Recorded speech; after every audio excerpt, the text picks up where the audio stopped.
नमस्कार मित्रांनो, कसे आहात सगळे? ह्या व्हिडिओमध्ये आपण टाइप्स ऑफ डॉक्युमेंट्स बघणार आहोत. The most important accounting documents for recording transactions in journal are as follows. जर्नलमध्ये आपल्याला जर एंट्री रेकॉर्ड करायची आहे, ट्रान्झॅक्शन रेकॉर्ड करायचं आहे, त्यासाठी जे आपल्याला अकाउंटिंग डॉक्युमेंट्स लागतात तर ते डॉक्युमेंट्स आपण बघणार आहोत. पहिलं आहे voucher. Voucher is a document that supports a payment made by the businessman. Voucher is a document that supports a payment made by the businessman. जे काही खर्च करतो, पेमेंट करतो, त्याला एक सपोर्टिंग डॉक्युमेंट हे वाउचर आहे. It is a legal evidence that certain sum of money has been paid to a specific person or party. मग हे एक एव्हिडन्स बनतं कशाचं, की बाबा पैसे भरलेत एखाद्या माणसाला किंवा एखाद्या पार्टीला, म्हणजे एखाद्या कंपनीला असं. There are different types of vouchers prepared by the businessman. तर ते काय काय असू शकतात? Cash voucher, bank voucher, purchase voucher, sales voucher, travel bills, wages bill, salaries bill. तर ह्याच्यातले म्हणजे कसं आहे, प्रत्येक गोष्टीला आपण वाउचर क्रिएट करू शकतो. मोठ्या बिझनेसमध्ये प्रत्येक गोष्टीला भरपूर वाउचर्स असू शकतात. छोट्या कंपनीजमध्ये एक मेन वाउचर्सच बनतात, असं होतं. मग काही वाउचर्स इंटरनल वाउचर म्हणता येईल आणि काही एक्सटर्नल वाउचर आहे. तर ते काय ते आपण बघू आता. Internal vouchers. The internal vouchers are documents prepared internally by an organization. Organization जे स्वतःहून क्रिएट करतात डॉक्युमेंट्स, त्याला आपण इंटरनल वाउचर्स म्हणतो. The voucher which is created by the business itself and signed by the payee is called as an internal voucher.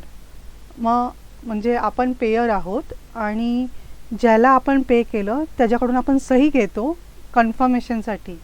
अशा प्रकारे जे बनतं त्याला इंटरनल वाउचर म्हणतो. It is prepared when we cannot get receipt as proof for such a transactions like taxi fare, bus fare, auto fare असे काही असू शकतात. जिथे आपल्याला पावती मिळत नाही असे एक्सपेन्सेस असू शकतात. मग तिथे आपण वाउचर क्रिएट करतो. मग वाउचर कसं होतं? It is prepared by organization itself आणि सही कोण करतं? ज्याला आपण पैसे भरतो, साइंड बाय पेई असं असतं. मग एक्झाम्पलमध्ये काय, आता ऑडिट फीज वगैरे असेल तर तिथे ऑडिटर वगैरे आपल्याला इनवॉइस देतात, रेज करतात, त्यांचे फीज वगैरे चार्ज करतात त्यांच्या बिलांमध्ये. तर आपल्याला बिलं मिळतात, ते सपोर्टिंग डॉक्युमेंट आहे ना.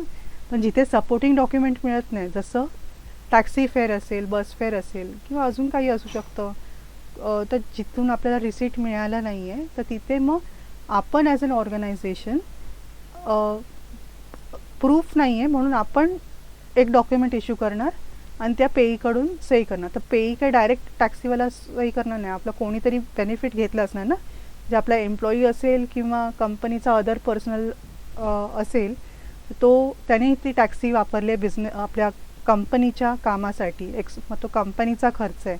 मग त्या कंपनीच्या बिहाफवरती तो त्या टॅक्सीवाल्याला पैसे देतो आहे आणि त्या टॅक्सीवाल्याच्या बिहाफवरती तो कंपनीच्या वाउचरवरती सही करतो आहे पैसे मिळाले म्हणून. ओके, तर असं इंटरनल वाउचर बनतं, साइंड बाय एम्प्लॉईज ओनली, म्हणजे ज्यांनी बेनिफिट घेतले त्यांनी.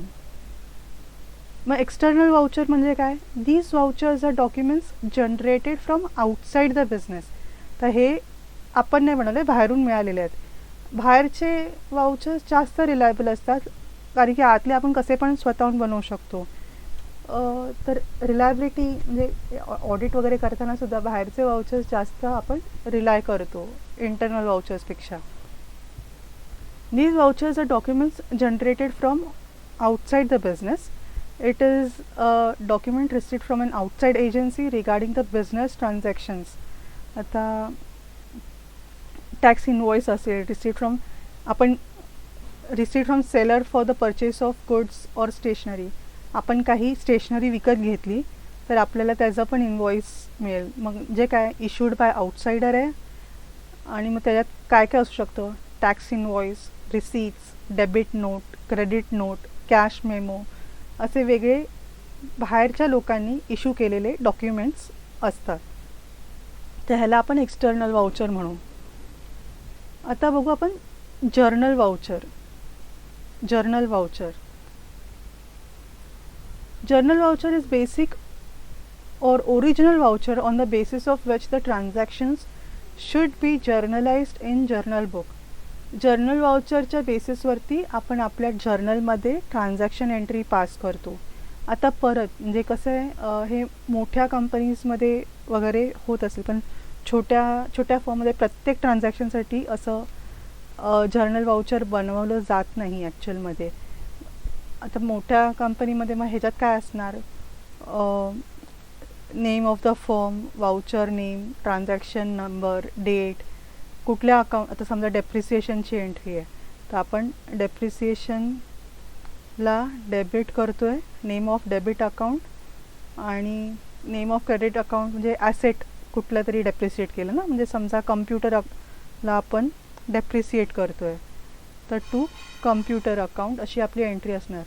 मग इथे पर्टिक्युलर्समध्ये आपण काय लिहिणार, details being depreciation at the rate समजा 10% चार्ज ऑन, समजा काय मेथड वगैरे असेल, ऑन WDV मेथड. हे तुम्हाला मेथड्स वगैरे डेप्रिसिएशनच्या चॅप्टरमध्ये डिटेलमध्ये तुम्ही शिकणार आहात. जे काय नरेशन आहे ॲज पर वर्किंग वगैरे हे इथे सगळं असं लिहू. आणि जी काय अमाऊंट आहे, म्हणजे समजा 1 लाखावरती 10% आहे ऑन 1 लाख, ते काय होणार 10,000चं डेप्रिसिएशन होणार. असं आपलं प्रत्येक वाउचरचं काय म्हणतात ना, अमाऊंट परत इन वर्ड, कोणी एंट्री मारली आहे, कोणी ऑथराईज केली आहे, हे सगळं. पण असं छोट्या छोट्या कंपनीमध्ये असे वाउचर्स बनत नाहीत. मोठ्याच मध्ये काय कन्सिस्टन्सी मेंटेन करण्यासाठी आपण सगळं नरेशनमध्ये लिहितोच ना सगळं, त्यासाठी सेपरेट वाउचर सहसा छोट्या ह्याच्यामध्ये तरी करत नाहीत. प्रॅक्टिकली छोट्या ह्याच्यामध्ये करत नाही, मोठ्या ह्याच्यामध्ये होत असते, मोठ्या कंपनीजमध्ये होत असते. Receipt. In modern business, to increase the profit, the businessman sells goods on credit, but the payment will be made on future date. आपण बिझनेस करताना उधारीवरती पण गुड्स विकतो, म्हणजे त्याचं पेमेंट आपल्याला आत्ता लगेच नाही मिळत, पुढे जाऊन मिळतं, बरोबर आहे. मग जेव्हा पैसे मिळतं तेव्हाचं at the time of making payment the receiver is required to acknowledge the payment, की बाबा पैसे मिळाले ॲज अ, पण मग पुढे जाऊन एक्नॉलेजमेंट केलं पाहिजे ना. For this purpose a document is prepared called as receipt. म्हणजे जेव्हा आपण विकतो तेव्हा आपण इनवॉइस इश्यू करतो, आणि जेव्हा आपल्याला पेमेंट मिळते तेव्हा आपण त्याचं रिसीट इश्यू करतो असं. मग त्या डॉक्युमेंटला आपण काय म्हणतो, रिसीट. ते का आपण इश्यू करतो आहे, फॉर एक्नॉलेजिंग द पेमेंट. हा बाबा आम्हाला पेमेंट मिळाली म्हणून आपण त्याला रिसीट देतो असं. On the basis of this document entries will be made in the cash book. मग या रिसीटच्या बेसिसवरती आपण कॅश बुकमध्ये एंट्री पास करतो. कॅश रिसीट कसं असतं, तर कंपनीचं नावावरती असतं. म्हणजे आपण बालाजी अँड सन्स आहोत, समजा आपल्याला पैसे मिळत आहेत, तर आपण Balaji and sons Somwarpeth address वगैरे हे आपलं वरती असणार. हे रिसीट लिहिलं आहे. रिसीट नंबर, हे प्रिंटेड बुक असेल तर हे रिसीट नंबर हे असणार, प्रिंटेड असणार, हे आपण लिहिणार नाही. आणि डेट आजची, जेव्हा रिसीट इश्यू करतो आहे तेव्हाची डेट येणार. GSTN नंबरसुद्धा जर प्रिंटेड असेल तर इथे प्रिंटेड ऑटो येणार, आणि नसेल तर मग आपण स्टॅम्प वगैरे बनवून घेतो आणि ते इथे टाकतो. प्रत्येक वेळेला एवढा नंबर चुकला नाही पाहिजे ना नंबर, तर त्यासाठी आपण स्टॅम्प वगैरे घेऊ शकतो. पण जनरली प्रिंटेड सगळं असलेलं बरं असतं. रिसीव्ड विथ थँक्स फ्रॉम, आता समजा कुणाकडून मिळाले आहेत, म्हणजे XYZ कडून मिळाले आहेत काय, समजा 1000 रुपये, अरे हां, समजा सचिन चव्हाण यांच्याकडून मिळाले आहेत, तर सचिन चव्हाण कोण आहे? पेयर आहे. आपल्याला त्यांनी पैसे दिले, आपण त्यांच्याकडून रिसीव्ह केले. तर receive with thanks from mister so and so a sum of ₹1000 only. समजा 1000 रुपये मिळाले. आता कॅशने मिळाले असेल तर आपण इथे कॅशवरती टिक करू, बाकी सगळं कॅन्सल करू. कॅशने नसेल, समजा बँकने मिळालं असेल तर मग आपल्याला चेकवरती किंवा DD असेल तर DDवरती, बाकी काय असेल तर त्याच्यावरती टिक करून त्याचे डिटेल्स आपल्याला इथे द्यावे लागणार. तर बँकचं काय, चेक नंबर, डेट म्हणजे त्या चेकची डेट आणि कुठल्या बँकेचा चेक आहे तो, इन पार्ट और फुल payment of bill number. Bill number काय असेल ते, कुठल्या बिलचं त्यांनी पेमेंट केलं ते बिल नंबर, आणि मग बालाजीचं आपलं सील स्टॅम्प काय असेल, आणि जो कोण रिसीव्ह करतो आहे तो ऑथराइज्ड पाहिजे आहे. कोण पण रिसीव्ह नाही करू शकत. ऑथराइज्ड पर्सनचं, रिसिव्हरची सिग्नेचर हे येणार ह्याच्यामध्ये. त्यानंतर इथे लिहिले subject to realization of cheque. म्हणजे काय, समजा चेक वटलाच नाही, चेक बाउन्स झाला, तर मग ह्या रिसीट इनव्हॅलिड झाल्या. म्हणजे ही रिसीट कधी व्हॅलिड आहे, जर चेक क्लिअर झाला तर. हे म्हणून ह्याला आपण ही लाईन ॲड करतो. कारण की जेव्हा आपल्याला चेक मिळाला तेव्हा आपल्याला माहिती नाही ना की तो चेक क्लिअर होणार आहे की नाही, म्हणून आपण ही लाईन ॲड करतो. Subject to realization of cheque म्हणजे चेक वटला तर ही रिसीट व्हॅलिड आहे. ओके. मग आहे cash voucher. Cash voucher, the evidence of cash payments and cash receipts is called cash voucher. आपण जेव्हा कॅश पेमेंट किंवा कॅश रिसीट करतो तेव्हा आपण कॅश वाउचर इश्यू करतो. When the amount is spent in cash one should prepare a voucher. आता actually बँकेतून बँकचा चेक वगैरे इश्यू केला तर आपल्याला ॲटलिस्ट बँकेत रेकॉर्ड तरी राहतो की पैसे आले गेले, का आले गेले, सगळा रेकॉर्ड राहतो तरी. पण कॅश दिले आणि काय आपण लिहूनच घेतलं नाही की मिळाले वगैरे, तर मग उद्या ते म्हणणं कुठे आम्हाला नाही मिळाले होईल ना. म्हणजे आपलं एव्हिडन्स काय, प्रूफ काय की बाबा पैसे दिले होते, म्हणून आपण त्याचं काय म्हणतात ना लिहून घेतो. त्यालाच आपण कॅश रिसीट असं म्हणतो. When the amount is spent in cash, one should prepare a voucher. If any document from the payee is obtained, then that itself can be treated as a voucher. It may be prepared for the payment. An external document may be attached to the same. मग कसं होणार, amount जेव्हा आपण कॅशमध्ये spend करतो तर आपण voucher create करणार. बँकसाठी आपला चेक रेकॉर्ड आहे, कॅश पेमेंटसाठी काही रेकॉर्ड नाही, तर त्यासाठी आपण हे कॅश वाउचर क्रिएट करतो आहे. आणि समजा ऑर्गनायझेशनने गुड्स परचेस केले एका शॉपमधून, आणि मग शॉप काय करणार, इनवॉइस इश्यू करणार आपल्या ऑर्गनायझेशनला, बरोबर. आणि मग आपण त्याला कॅशने पेमेंट केली तर ते आपल्याला कॅश रिसीट इश्यू करणार त्याच्या बदल्यात. तर आपण कसं ह्या डॉक्युमेंट्सला बोलणार, कॅश रिसीट हे एक वाउचर झालं. If any document from pay is obtained then that itself can be treated as a voucher.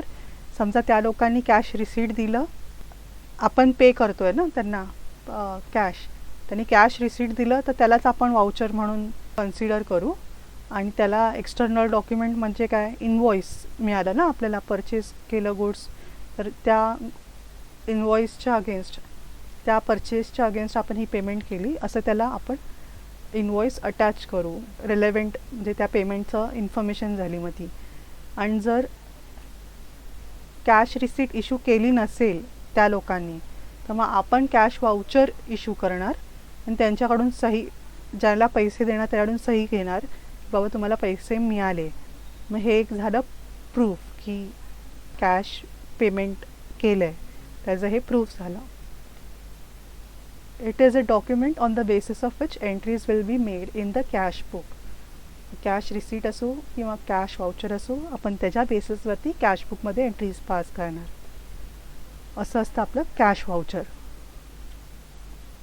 मग त्याचा फॉर्मॅट कॅश वाउचरमध्ये तसंच, जी कंपनी इश्यू करते त्याचं नाव, ॲड्रेस वरती असणार, कॅश वाउचर हे झालं. जेव्हा आपण रिसीव करतो तेव्हा कॅश रिसीट लिहितो आणि जेव्हा आपण पे करून दुसऱ्याची सही घेतो त्याला कॅश व्हाउचर म्हणून लिहू.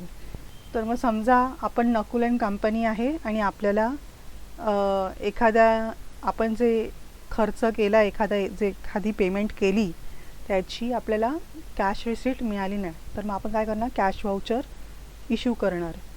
मग व्हाउचर नंबर, डेट, हे GSTN नंबर हे प्रिंटेड असतात सहसा आणि मग डेट लिहू आपण कधी आपण इश्यू करू त्या दिवशीची. आणि पे टू, मग आता आपण XYZ शॉपला पेमेंट करतो आहे जे परचेस केले आपण मगाशी गुड्स, त्यासाठी आपण पेमेंट करतो आहे. Pay to XYZ shop on account of purchase of goods. कशासाठी कशासाठी पे करतो आहे, तर परचेस ऑफ गुड्स. काय स्टेशनरी असेल तर परचेस ऑफ स्टेशनरी. दुसरा काय खर्च असेल तर त्या खर्चाचं for so and so, for repairs and maintenance of computer, असं जे काय असेल ते कशामुळे त्याचं कारण आपण तिथे लिहिणार. त्यानंतर डेबिट अकाउंट, मग ह्याच्यामुळे आपण डेबिट कोणाला करणार, परचेस अकाउंटला डेबिट करणार. आपण डेबिटचा एक्सपेन्स करतो ना, मग परचेस अकाउंटला आपण डेबिट करणार. डेबिट अकाउंट आले पण ह्या फॉर्मॅटमध्ये क्रेडिट अकाउंट दिसतं आहे का, नाही. का, आपण कशासाठी कॅश व्हाउचर बनवतो आहे, की आपण कॅश पेमेंट केलेली आहे कुणाला तरी, बरोबर, त्यासाठीच करतो ना. म्हणून इथे क्रेडिट अकाउंट नाही आहे. आपल्याला माहिती आहे क्रेडिट आपण कॅश अकाउंटला करणार आहे, कारण की कॅश गोज आउट या रूलने, वॉट गोज आउट या रूलने कॅशला क्रेडिट होणार. ओके. पुढे येणार आपली amount in words and amount 10,000 जी काय असेल ती. मग येणार आपलं म्हणजे कोणी हे वाउचर कोणी बनवलं त्याची सिग्नेचर, कोणी एंट्री पास केली त्याचे अकाउंटंटची सिग्नेचर, आणि कॅश कोणी रिसीव केलं. आता बाहेरच्या आपण कोणाला तरी पे केलं ना, तर XYZच्या कॅशियरने किंवा जो कोण ऑथराइज्ड पर्सन असेल, अकाउंटंट असेल, त्याची बाहेरच्या माणसाची सही इथे येणार. मग this is cash voucher. Next document आहे आपला tax invoice. Tax invoice is a document prepared by the seller. कोण इश्यू करतं, सेलर इश्यू करतो. To inform the buyer about कशासाठी, तर बायरला माहिती देण्यासाठी. कशाबद्दल, ऑब्वियसली त्याकडून किती क्वांटिटी घेतली, कसले गुड्स घेतले, काय घेतले, रेट्स काय, टर्म्स काय, GST किती, SGST किती, हे सगळं त्याच्यामध्ये माहिती असणार. It is purchase invoice or inward invoice for the buyer. बायरसाठी तेच इनवॉइस परचेस इनवॉइस असणार, ज्याला इनवर्ड इनवॉइस असं पण म्हणतात. आणि सेलरसाठी ते सेल्स इनवॉइस आहे, ज्याला आउटवर्ड इनवॉइस असं पण म्हणतात.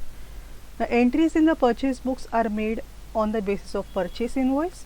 मग ह्याच इनवॉइसच्या बेसिसवरती परचेस इनवॉइसच्या बेसिसवरती परचेस बुक्समध्ये एंट्री पास करणार आणि सेलर सेल्स बुकमध्ये एंट्री पास करणार, बरोबर आहे.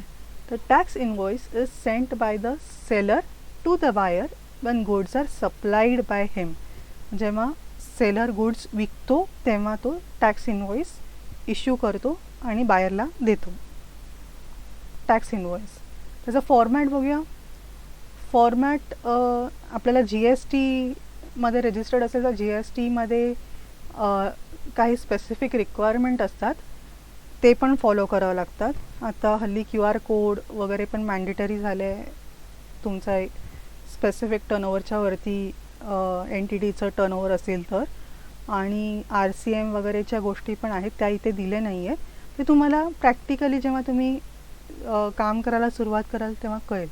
पण आता एक्झाम पॉईंट ऑफ व्ह्यू आपल्याला एवढ्या गोष्टी तरी आपल्याला इनवॉइसमध्ये इन्क्लूड करायचं. काय काय इनवॉइसमध्ये इन्क्लूड करायचं आहे, वरती टॅक्स इनवॉइस येणार आणि जो सेल करतो आहे, जो सेलर आहे त्याचं नाव आणि पत्ता वरती येणार आधी, बरोबर. Sellers name and address at top. त्याच्यानंतर येणार बिल नंबर. आता कॅश बिल नंबर लिहिलं आहे किंवा बिल नंबर असेल, इनवॉइस नंबर असेल चालेल.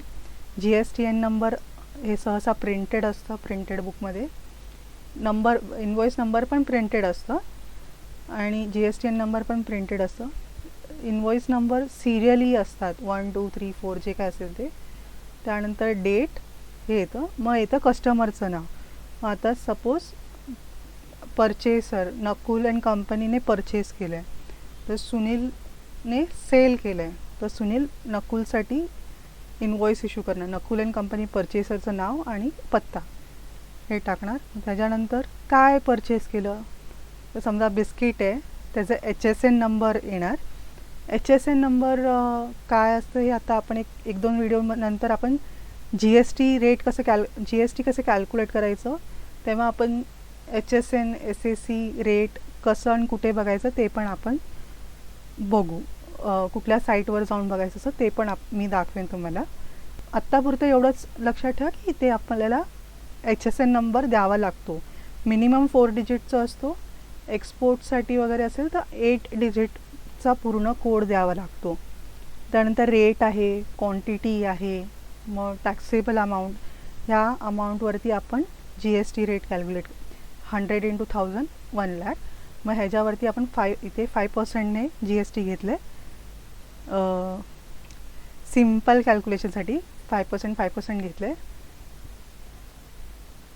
5 म्हणजे टोटल 10% झालं. 10%चा रेट नाही आहे. त्यानंतर आपण तीच अमाऊंट वर्ड्समध्ये लिहू आणि त्यानंतर बँकचे डिटेल्स इथे लिहू. आपल्याला पेमेंट पण पाहिजे ना त्या लोकांकडून, मग बँकेचे डिटेल्स वगैरे इथे आपण देऊ. SBI IFSC code, account number ते आपण आपल्या इनवॉइसमध्येच डिटेल्स देऊ शकतो. मग आपल्याकडून सिग्नेचर, इश्यू करणाऱ्याची सिग्नेचर. बाकी GST प्रमाणे पण काही रिक्वायरमेंट असतात, पण ते आपण इथे दिले नाही आहेत तर आपण ते इग्नोर करूया. तर असं असतं टॅक्स इनवॉइस. आणि एक शेवटचं डॉक्युमेंट आहे क्रेडिट मेमो. आता सुरुवात तर क्रेडिट मेमोपासून केलं आहे, पण त्याला पुढे जाऊन परत ते म्हणाले is also known as invoice or bill. म्हणजे हे आणि टॅक्स इनवॉइस काही वेगळं नाही आहे. मग त्याला फक्त आता नाव त्यांनी वेगळं दिलं आहे आणि तुम्ही सर्च केलं हे नाव ना गुगलमध्ये तर तुम्हाला हे असं दिसणारच नाही. तर हे फक्त पुस्तकासाठी म्हणजे एक्झामपुरतंच लक्षात ठेवा. क्रेडिट मेमो तुम्हाला ॲक्च्युअलमध्ये क्रेडिट नोट आणि डेबिट नोट हे पुढे जाऊन लक्षात ठेवायचे आहेत, पण ते आणि हे सगळं एकदम वेगळं आहे. त्याचा आणि ह्याचा काही संबंध नाही आहे. टेक्स्टबुकमध्ये क्रेडिट मेमोचा अर्थ काय दिला आहे, it is also known as an invoice. बरोबर, it is also known as an invoice or bill. when goods are purchased on credit basis, a seller prepares the credit memo. Seller बनवतो credit memo, ज्यालाच sales invoice किंवा tax invoice असं म्हटलं आहे. And sends it to customer along with the articles. म्हणजे goods बरोबर invoice पाठवतो, ज्याला क्रेडिट मेमो त्यांनी म्हटलं आहे. And same memo is issued to the buyer. It is called inward invoice. Same is treated as outward invoice by the seller. हे तेच जसं मगाशी बोललो तसं आउटवर्ड इनवॉइस सेलरसाठी, इनवर्ड आणि आउटवर्ड तुम्ही गुड्सचा फ्लो लक्षात ठेवा. सेलरकडून गुड्स जात आहेत तर त्यासाठी ते झालं आउटवर्ड इनवॉइस, आणि बायरकडे गुड्स येत आहेत तर त्यासाठी ते इनवर्ड इनवॉइस झालं असं. Therefore a credit memo is a statement given by the seller to the customer providing the details of goods sold for which certain amount becomes due from the customer. म्हणजे credit मेमोमध्ये काय, एक statement आहे जे सेलरने बनवलं आहे, ज्यामध्ये कस्टमरला डिटेल्स मिळतात कसले काय काय गुड्स विकले होते, अमाऊंट काय, तर शेवटी ड्यू काय, आता भरायचं किती आहे, ते सगळे डिटेल्स आपल्याला त्या इनवॉइसमध्ये मिळतं. त्याला क्रेडिट मेमो त्यांनी असं बोललं आहे. परत in the purchase book and the sale books entries are made on the basis of an invoice. मगाशी पण तेच बघितलं होतं ना इनवॉइसमध्ये. ते आणि ह्याच्यात काहीच फरक नाही आहे. त्यांनी फक्त शब्द एक एक्स्ट्रा वाढवला आहे जो ॲक्च्युली वापरत पण नाही प्रॅक्टिकली. ठीक आहे, फक्त आलं काय वन सेंटेन्सला वगैरे तर तुम्हाला माहीत पाहिजे टेक्स्टबुकची लँग्वेज म्हणून घेतलं आहे हे. सेल्स आउटवर्ड इनवॉइसच्या कॅशच्या बेसिसवरती सेल्स बुकमध्ये एंट्री आणि इनवर्ड इनवॉइसच्या बेसिसमध्ये ने आपण परचेस बुकमध्ये एंट्री पास करणार. So to summarize types of documents आपण बघितले वाउचर्स, इंटरनल वाउचर आणि एक्सटर्नल वाउचर. इंटरनल वाउचर जे ऑर्गनायझेशन स्वतः बनवतं म्हणून त्याला इंटरनल वाउचर्स म्हणू. आणि जेव्हा ऑर्गनायझेशनच्या बाहेरची माणसं आउटसाइडर्स जेव्हा एखादा वाउचर जनरेट करतात, डॉक्युमेंट जनरेट करतात, तर त्याला आपण म्हणू एक्सटर्नल वाउचर.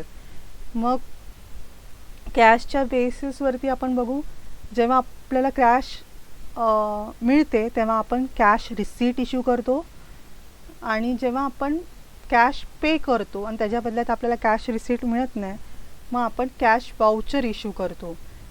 तेव्हा मग आपण समोरच्या माणसाकडून सही करून घेतो की बाबा पैसे मिळाले, हे कन्फर्मेशन झालं, एव्हिडन्स झाला आपण कॅश पेमेंट केल्याचे. अदर्समध्ये जर्नल वाउचर्स हे डे टू डे प्रत्येक एंट्रीसाठी जर्नल वाउचर बनवतात एंट्री पास करताना. तर ते ऑर्गनायझेशन बनवते म्हणून त्याला इंटरनल वाउचर पण म्हणता येईल. त्यानंतर टॅक्स इनवॉइस आहे जे सेलर इश्यू करतो, त्याच्या बेसिसवरती सेलर त्याच्या बुक्समध्ये एंट्री पास करतो. परचेससाठी हे परचेस इनवॉइस झालं. आणि क्रेडिट मेमो म्हणजेच जेव्हा हे गुड्स क्रेडिटवरती विकले जातात त्याला टॅक्स इनवॉइसला क्रेडिट मेमो असं त्यांनी नाव दिलं आहे. तर ही झाली समरी ह्या व्हिडिओची. पुढच्या व्हिडिओमध्ये आपण बघणार आहोत चेक्स आणि त्याचे प्रकार. Thank you for watching the video. Summary notes आणि अपडेट्स तुम्हाला टेलिग्राम चॅनलवर मिळतील. आणि आवडलं असेल तर नक्की लाईक करा, शेअर करा मित्रांबरोबर आणि सबस्क्राईब करा. बेल आयकनवर क्लिक करा पुढचे नोटिफिकेशन्स मिळण्यासाठी. तर भेटू पुढच्या व्हिडिओमध्ये.